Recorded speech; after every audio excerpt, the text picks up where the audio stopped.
Bueno, ahorita la hermana Betina mencionaba de pasada una figura bíblica que muchas veces no se entiende porque incluso en el campo mexicano no se usa muy a menudo, aunque se utiliza mucho en Medio Oriente, y es el aguijón. Le platico rápidamente uno de los pasajes más llamativos de la escritura es la conversión de Pablo, el apóstol Pablo, Saulo de Tarso. Saulo y Pablo son dos nombres en diferentes idiomas de la misma persona. Saulo que tuvo un encuentro cara a cara con el Señor resucitado, con Jesucristo que se presentó delante de él y que le habló directamente.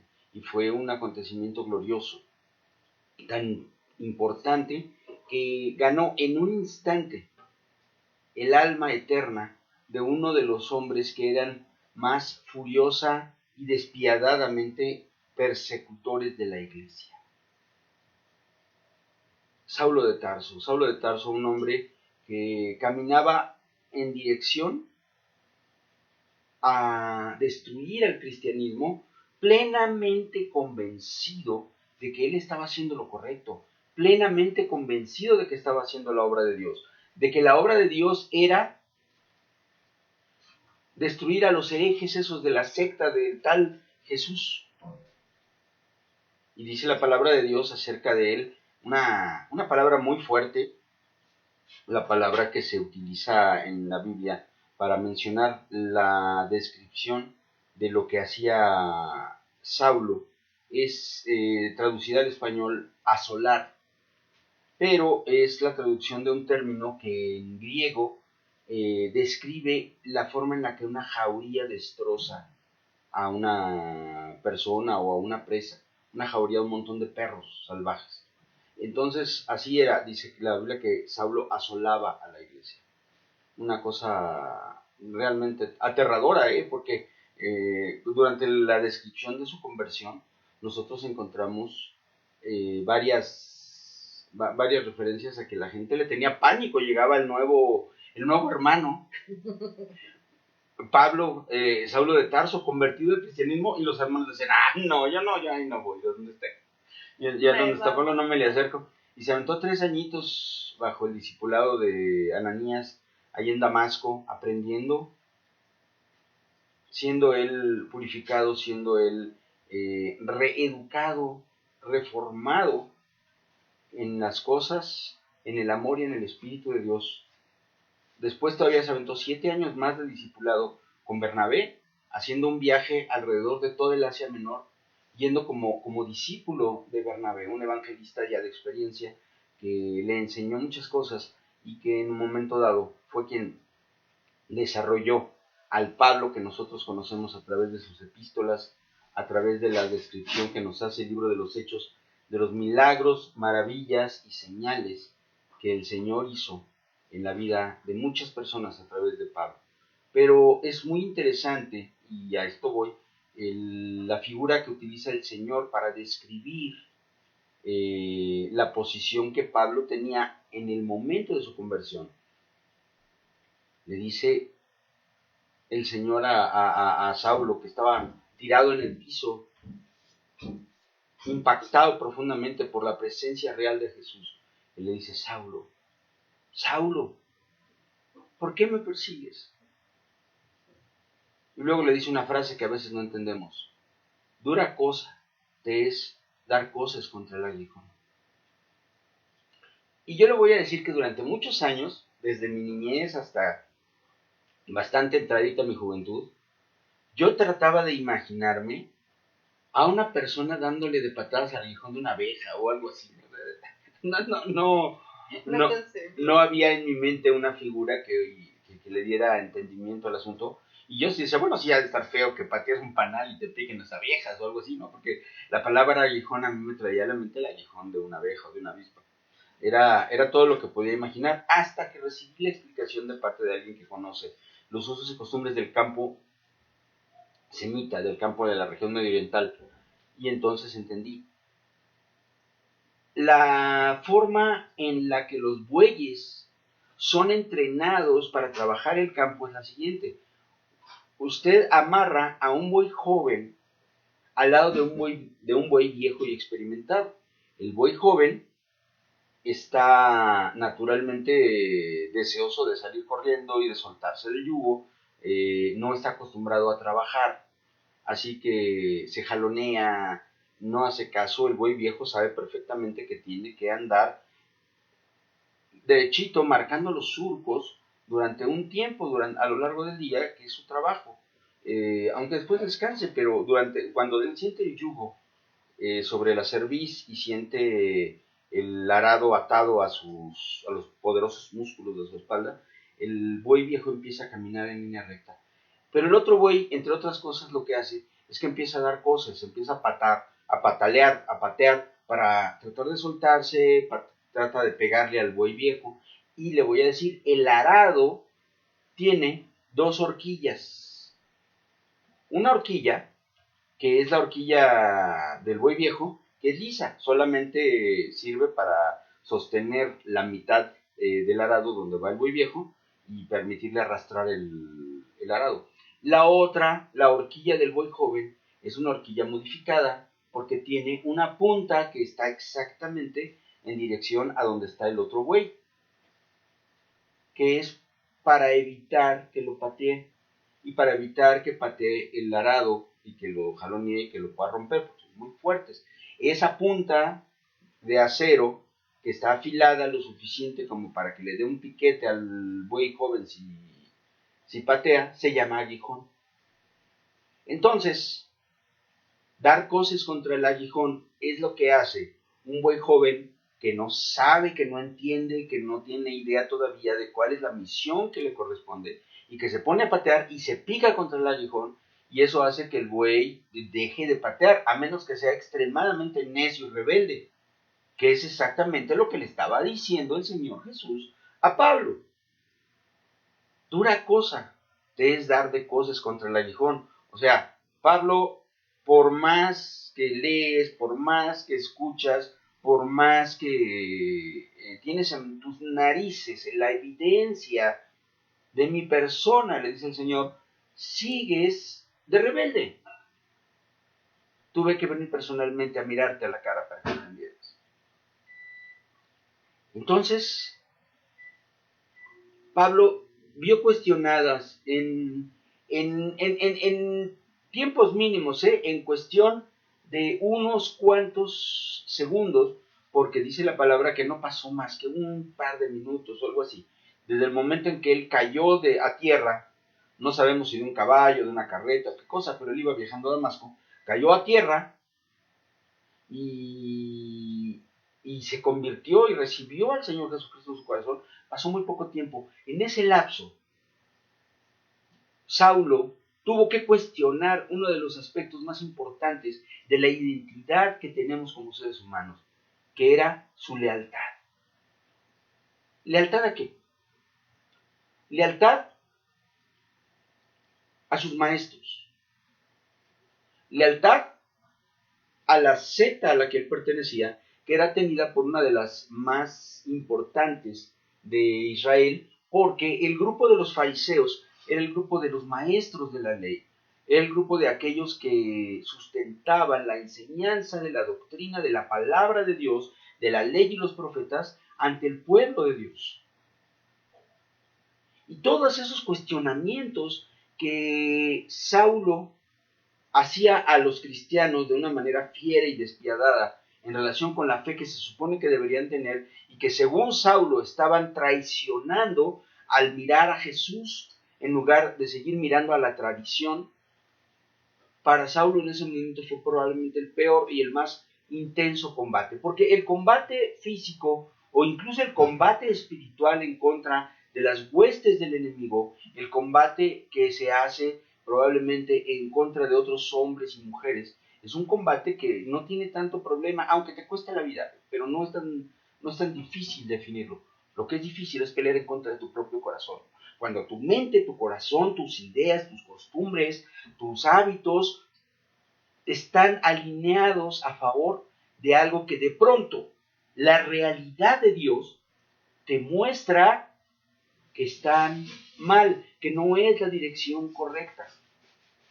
Pero es que así ha sido toda tu vida, así ha sido todo el tiempo, así ha sido toda tu existencia.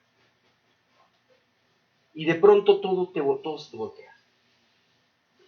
¿Cuál es la posición correcta?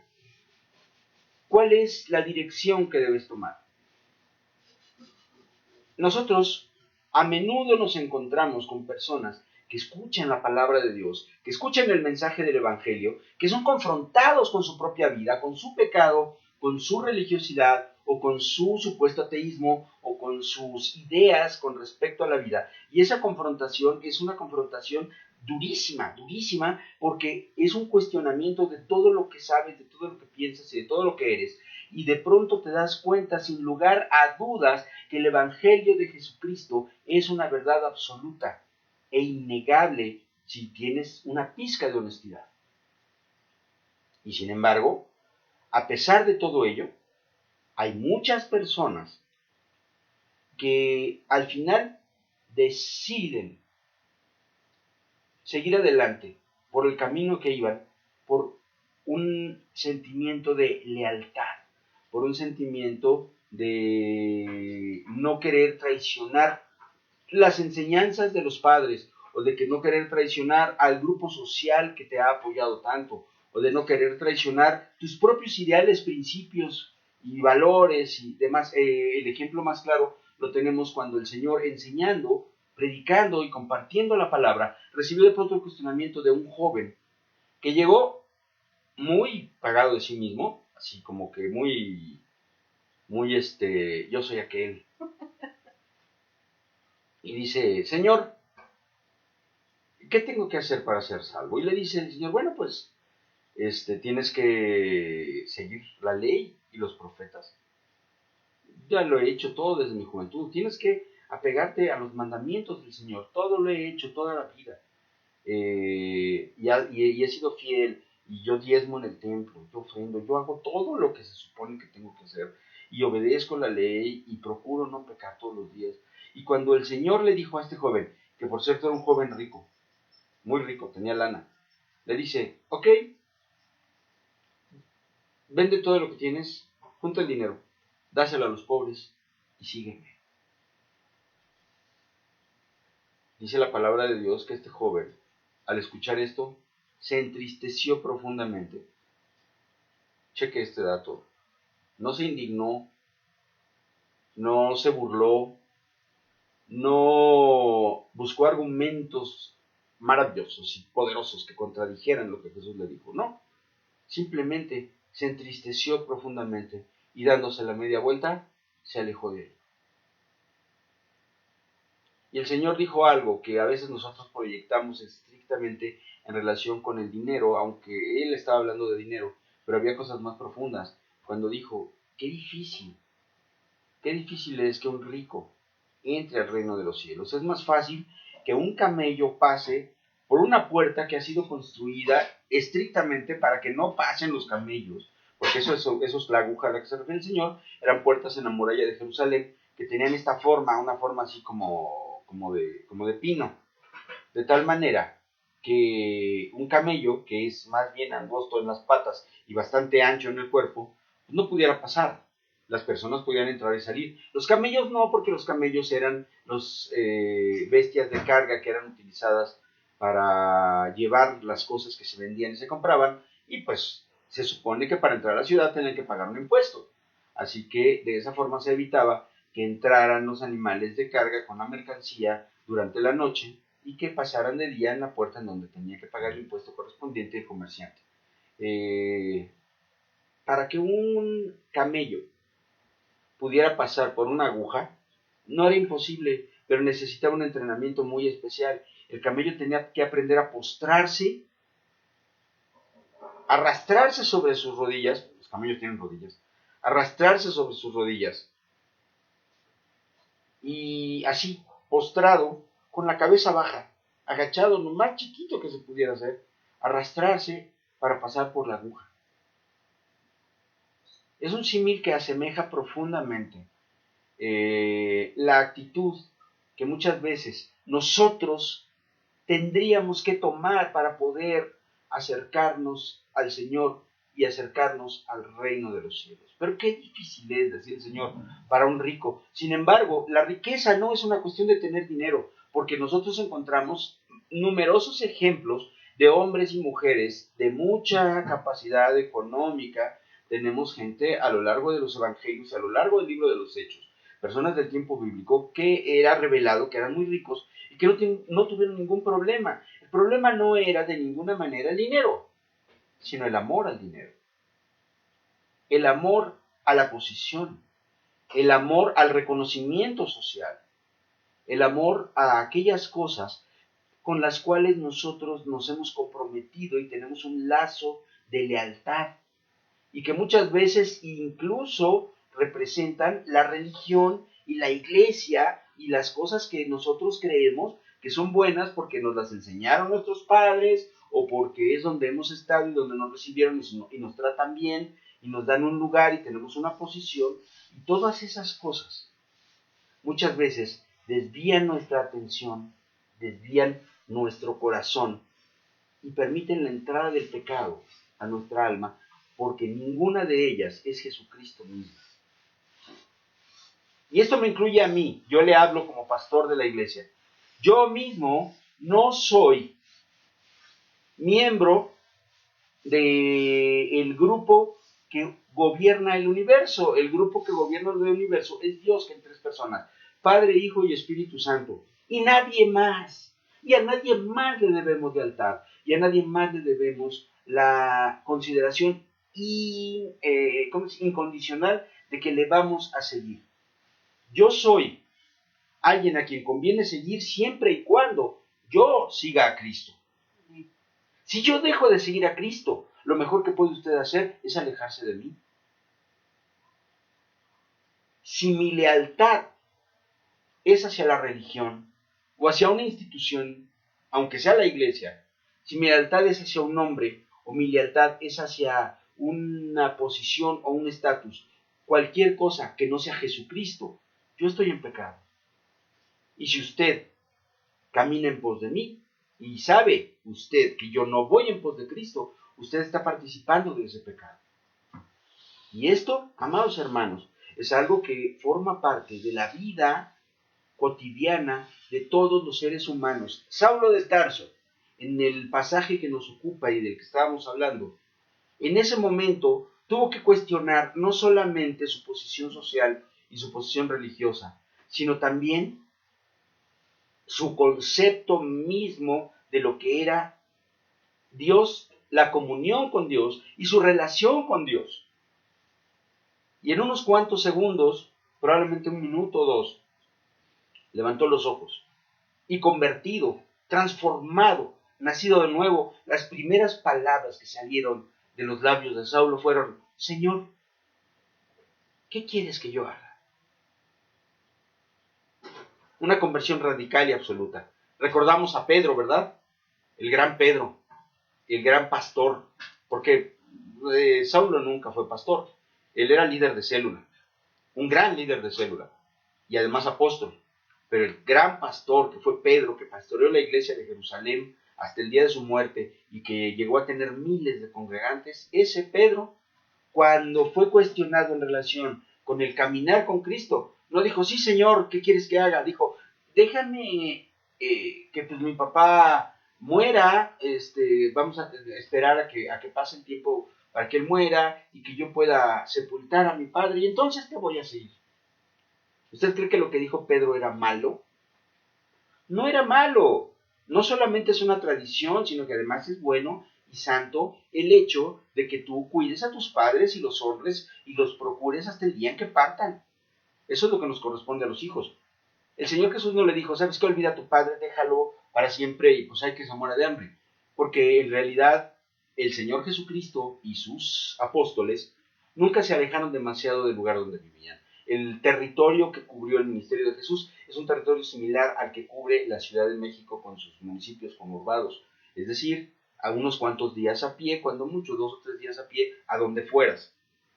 Y sabemos porque más adelante nos encontramos a ese mismo Pedro llevando a Jesús a la casa de su esposa, a la casa de su suegra que estaba enferma, Por lo cual nosotros entendemos que los apóstoles no se desentendieron de sus familias ni se desentendieron de sus responsabilidades, pero aprendieron a darle el primer lugar a Cristo Jesús.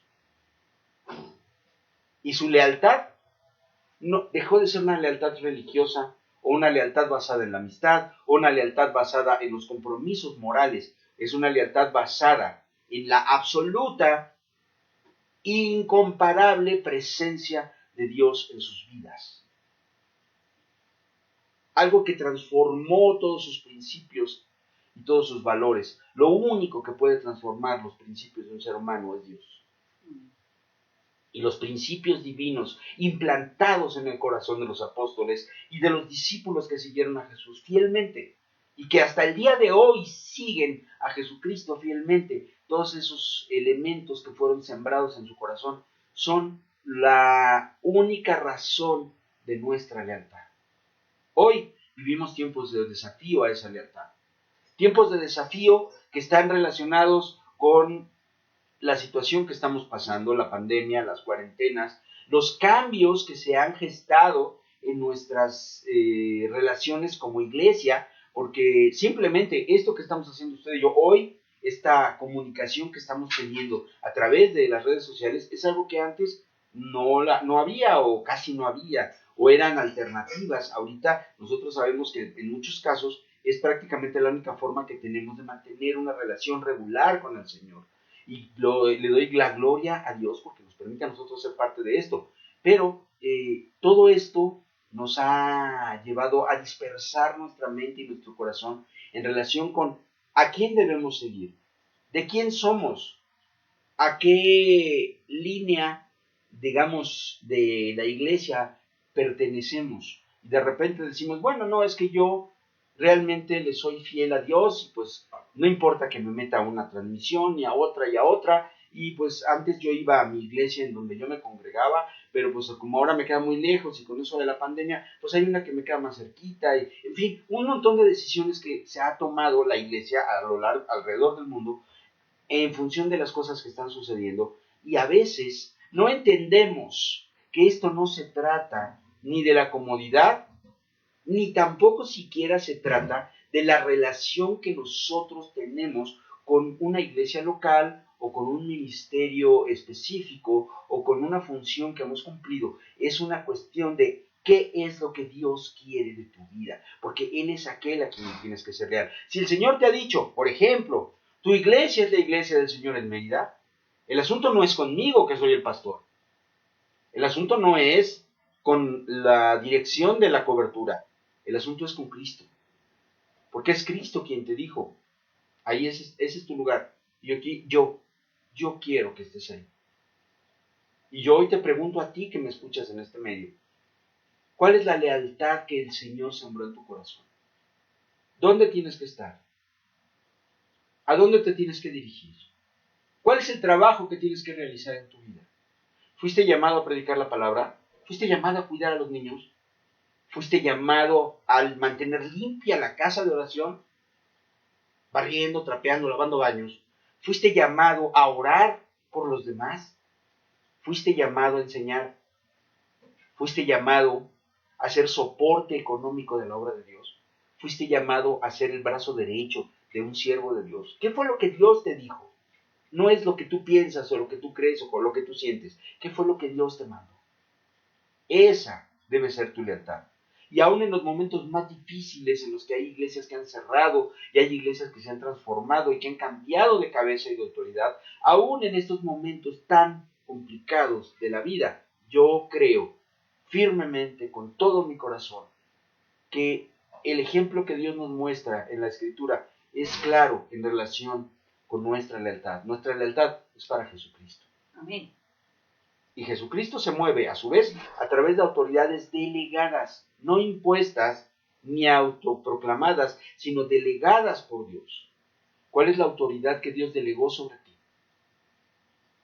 Me estoy refiriendo naturalmente a la iglesia, aunque también ocurre en lo secular.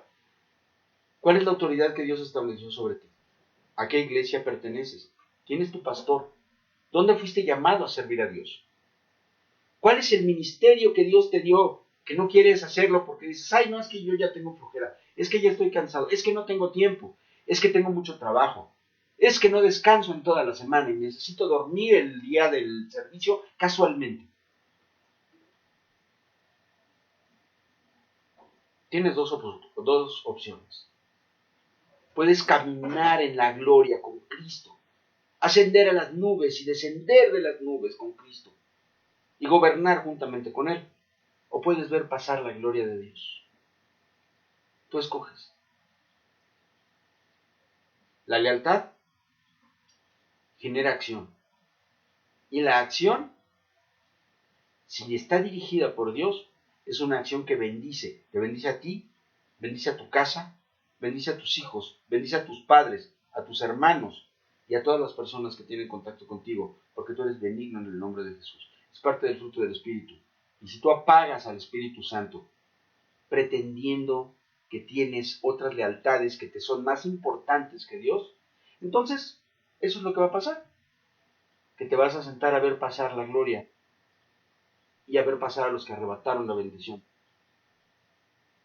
Piensa, medita, medita y toma una decisión por Cristo.